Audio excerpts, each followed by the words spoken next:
السلام عليكم، كي دايرين؟ لاباس عليكم؟ بخير؟ كنتمنى انكم تكونوا كاملين بخير وعلى خير وفي صحه جيده وتكونوا على ما يرام. المهم بغيت ندير اليوم ريزومي على الدرس ديال الكونسوماسيون دو لا ماتيير اورغانيك اي فلو دينيرجي. فقط الا كان عندك الفضل غير تبع معايا في هذا الفيديو وسير بهاد لي زانفورماسيون اللي غادي نعطيك دابا. صافي الفرد اول على 20 مضمونه، حيت هادشي اللي كيتحط في الفرد دائما ريزومي. صافي سير دير هذا سير طحنو كردو وصافي وهانت مهني. المهم اول حاجه غنبداو بها هي لا دوفونير دو غليكوز دون لي سيلول. كيفاش هي اتباع الجليكوز في السيلول؟ كنتبعوا الجليكوز، كنتبعوا الماده ديال الجليكوز في الخلايا، كنتبعوها ونشوفوا شنو يوقع ليها. المهم هذه ان بتيت انتروداكسيون على هاد اللعيبه هذه، على هاد الاتباع ديال الجليكوز. قال لك اسيدي وسط في لا سيلول الميليو اكسترن ديالو كيكون عندنا مازال هو راه نيشان كيبقى جليكوز حيت مازال ما دخلش لا سيلول. من بعد في وسط لا سيلول كاين عاوتاني في الميليو انترن ديال لا سيلول كاينين دو ميليو. كاين الهيالوبلازم، يعني مثلا عندنا السيلول هكذا. بلا نجيب ستيلو قلت لكم مثلا تكون عندكم واحد السيلول بحال هكا، ياك هاد الفراغ هذا كيتسمى هيالوبلازم. ولكن هذا هيالوبلازم، ولكن هاد السيلول فيها واحد العضو اخر سميتو الميتوكوندري. هاو هنايا هيالوبلازم وهذا الميتوكوندري. غنشوفوا الجليكوز ملي غيدخل لينا لو ميليو انترن، يعني هنايا وسط لا سيلول غنشوفوه ملي يدخل الهيالوبلازم، وملي غيدخل الميتوكوندريا غنشوفوه في الميليو اكسترن ابخي ملي غيخرج من لا سيلول. واخ ملي غيدخل الهيالوبلازم في لو ميليو ايروبي، يعني ملي كيكون عندنا حيت هنايا في هاد لا دوفينير ولا نتبعو غنشوفوه في جوج ديال لي ميليو، وسط هوائي ووسط غير هوائي او لا هوائي. يعني وسط فيه الاكسجين ووسط سون اكسجين. ها هي افيك اكسجين سون اكسجين. واخ هنايا في الهيالوبلازم غيعطينا دو زاسيد بيريفيك. انا ما كتبتهاش، انا غنكتبها دو زاسيد بيريفيك. في هذا الجدول ماشي مهم تكتب دو، حيتاش خصك تكتب تعرف هادو غير ملي غادي نوصلوا لواحد لي زيكواسيون. داكشي دائما خصك دير دو، يعني من الاول دير دو. يعني انا في الاول قلت لكم دو زاسيد بيريفيك في الهيالوبلازم بالنسبه للميليو ايروبي. بالنسبه للميليو انايروبي في الهيالوبلازم نيت غيعطينا دو زاسيد بيريفيك. يعني في هذا الهيالوبلازم راها واحد لو بوين كومون ما بين لو ميليو ايروبي و ميليو انايروبي. بجوجهم كيعطيونا ميليو كيعطيونا بجوجهم دو زاسيد بيريفيك. واخا بالنسبه للميتوكوندري ها هي في ميليو ايروبي غتعطينا ما غتعطينا والو بلاتي. خصنا نديرو لا راديو اكتيفيتي ديال الكربون ديال الجليكوز. الجليكوز لا فورمول شيميك ديالو هي C6H12O6. ها هي غنديرو لا راديو اكتيفيتي لهاد الكربون ديال الجليكوز باش نبقاو قادرين نتبعوه، حيت في وسط الميتوكوندري كاينين دي زاسيد ديال سيكل دو كريبس عامرين بالكربون. الا دخلينا هاد الجليكوز هذا لوسط الميتوكوندري ووصل لينا السيكل دو كريبس، يعني غادي يتخرمز ليا الجليكوز مع داك لي كربون ديال لي زاسيد ديال سيكل دو كريبس، وصافي ما بقاش انا ندير ليه دوفوني غادي يتلف ليا. صافي مزيان غنديرو ليه لا راديو اكتيفيتي بالنسبه للميتوكوندري في ميليو ايروبي. بالنسبه ميليو انايروبي هاد لي ميتوكوندري ما كيكونوش ما عندهمش الهيئه المناسبه باش يعطيونا شي حاجه، ما كيعطيونا والو، ما كيخدموش دوك الميتوكوندري. دابا في الميتوكوندري بالنسبه للميليو ايروبي كيكونوا هكا كنقولوا متعدله ولا ما نعرف، المهم متكونه، مهم في هاد لي كريت هادو، هاد اللعيبات هادو ما عرفتش سميتهم بالعربيه ولكن سميتهم لي كريت.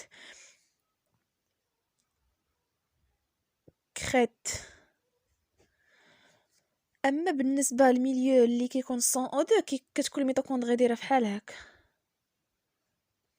تقريبا، ما كيكونوش فيها هاد العضيات سميتهم العضيات. مزيان ما كيكونوش، لهذا ما كتخدمش هاد الميتوكوندري هادي بالنسبه للميليو انايروبي. بالنسبه للميليو اكسترن، في الميليو ايروبي كيعطينا CO2، كيخرج لينا الثنائي اكسيد الكربون. هذا شنو يمكن لينا نستنتج من يعني من هادشي اللي عطانا؟ كنستنتج انه لا ماتيير اورغانيك تكونسومات كامله، حيتاش لا ماتيير اورغانيك لا بغيت نقول انها راه كاينه ماتيير اورغانيك، خص يحضر ليا الكربون والهيدروجين، ضروري ضروري ضروري خص في جوجهم يحضروا. الا غاب واحد دونك راه ماشي ماتيير اورغانيك. هنا عندنا غير الكربون ولكن ما عندناش الهيدروجين، اذا اش غادي نقولوا ان هذه راه ماشي ماتيير اورغانيك. اذا لا ماتيير اورغانيك ديال الجليكوز كونسومات في هذه المرحله هذه كامله، يعني عندنا واحد لا كونسوماسيون كومبليت دو لا ماتيير اورغانيك ديال الجليكوز بالنسبه للميليو ايروبي. بالنسبه للميليو انايروبي عطانا اسيد الكوليك ايثانول. لا فورمول شيميك ديالو هي هذه، هي CH3CH2OH plus CO2. وبما انه عندنا الكربون وعندنا الهيدروجين فراها مازال لا ماتيير اورغانيك كامله، ماشي كامله، يعني مازال لا ماتيير اورغانيك ما تكونسومات كامله. يعني هنا عندنا واحد لا كونسوماسيون دو ماتيير اورغانيك انكومبليت، يعني غير كامله، يعني حيت خرج لينا الماتيير اورغانيك. هنايا غادي نديطايو كيفاش هادشي هذا وقع. كما قلت لكم خصنا نشوفوا لي زيتاب هادو كاملين، هادشي هذا خصنا نتعمقوا فيه، كيفاش هذا تحول لهذا، شنو وقع، عشان كيفاش هذا تولى هكا، شنو وقع وكيفاش خرج لنا هادشي. يعني اي مرحله غادي نشوفوا داكشي بالضبط كيفاش وقع فيها. ولكن قبل ما نديروا لي زيتاب خصنا نشوفوا نصبحوا هنا كاس عليكم ميتوكوندري نشوفوا لا ستركتور ديال الميتوكوندري وعاد نمشيو لي زيتاب. اذا بالنسبه لا ستركتور ديال الميتوكوندري هي كتسالي، كترسم فحال هكا. اول حاجه عندنا هاد الخط الخارجي اللي كيكون هنايا هو المومبران اكسترن، الغشاء الخارجي. هذا الغشاء هذا كيتسمى المومبران انترن. هاد لاسباس ما بيناتهم جوج كيتسمى اسباس انترمومبرانير. هاد الهضبه هادي ولا ما عرفت شنو هي، المهم عضيه ولا ما عصيه ولا ما عرفت شنو سميتها كريت سون اس، ولكن الا بغينا نقولهم كاملين كنسميهم دي كريت. بالنسبه لهاد الوسطاني هذا، هاد الفراغ سميتو ماتريس، وهاد الماتريس هذا وسط منه فيه واحد لي زونزيم، فيه دي زونزيم اللي واحد سميتو ديس هيدروجيناز يعني مزيل الهيدروجين، والديكاربوكسيلاز مزيل الكربون. واخ غنشدو هاد ليطاب هادي، هاد لا بارتي هادي غنديروا ليها الزوم، غنزوميوها باش نعرفوا حتى هي وسط منا شنو كاين. ملي غنديروا ليها سيدي الزوم غتعطينا هادشي شنو هو. هاد الغشاء هذا سميتو مومبران اكسترن، انا ما كاتباهاش. المهم هذا مومبران اكسترن. هذا الفراغ هذا اللي ربي ويلي، هذا سميتو مومبران انترن. هاو هذا سميتو مومبران انترن كامل، هي حيت درنا ليه الزوم. هذا سميتو اسباس انتر مومبرانير. واخا هاد المومبران انترن خصنا نشوفو وسط منو شنو كاين فيه دي سفير. لا كاين هذا سفير بيدونكولير اولا لا تي بي سانتاز نعمل طاقه، اولا سفير بيدونكولير سميتو سفير بيدونكولير الا سميتو بالعربيه. كاينين هنايا وسط هاد المومبران انترن دي بروتيين انتيغري، هما اللي كيوصلوا لينا لي زيليكترون. صافي هادشي اللي كاين في لا ستركتور ديال الميتوكوندري. دابا نمشيو لي زيتاب. بالنسبه لي زيتاب ديال ديغراداسيون ديال الجليكوز كاينين عندنا 3 ديال لي زيتاب اولا 4 بالحق.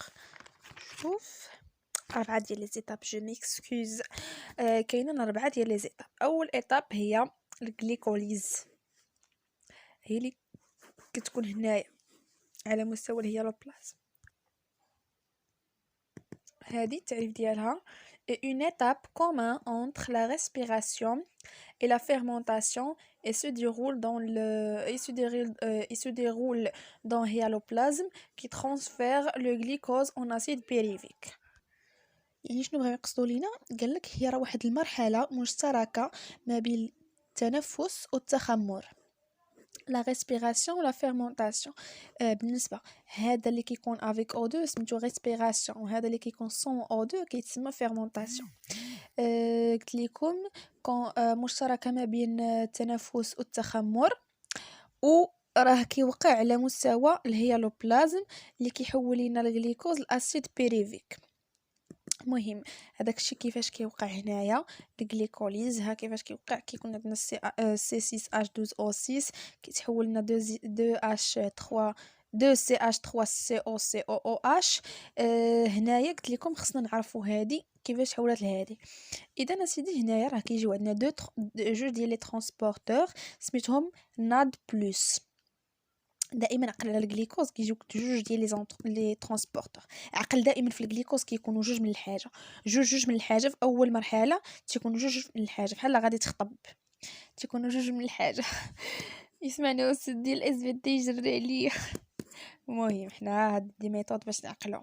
في اول حاجه في اول مرحله تيكونوا جوج من الحاجه، جوج ديال لي ترانسبورتور وجوج ديال لي ا دي بي بلس بي. هنا واحد الخطأ، 2 دي بي بلس 2 بي اي. مهم كيجي هاد لو ترانسبورتور كيدخل كيهز معاه جوج ديال لي اش كل واحد، يعني غادي يخرجوا هما بجوج، غيخرجوا 4 ديال لي اش. غيجي عاوتاني هذا جوج منهم وجوج من هذا باش يعطيونا جوج ديال لي زا تي بي. هاد المرحله هادي من هنا لهنا كتسمى يا سيدي ريدكسيون. او من هنا لهنا كتسمى فوسفوريلاسيون. و من هنا لهنا كتسمى اوكسيداسيون. هذه ما كتحطش في الفرض وما كيقولوش لك كتبيها لينا وما كيعطيوهاش لك نهائيا. شنو كيقول لك اسيدي؟ كيقول لك دوني ليكواسيون دو غليكوليز. كيقول لك اسيدي عطيني ليكواسيون ديال الغليكوليز ديال هذه المرحله الاولى. يعني الا ما كنتيش فاهم هادشي راه ما غاديش تعطيها ليه الا كنتي حافظه، ولكن حنا الهدف ديالنا ماشي هو الحفاظه، الهدف ديالنا هو الفهامه. اذا غنكتب ليه لي رياكتيف. عندنا شكون هو؟ هذا وهذا وهذا. اذا ها هو الجليكوز بلس 2 ان ا دي بلس 2 ا دي بي بلس ا دي بي. ما عرفتش كان عقلي ملي كنت كنكتب هادشي بلس 2 بي عطاونا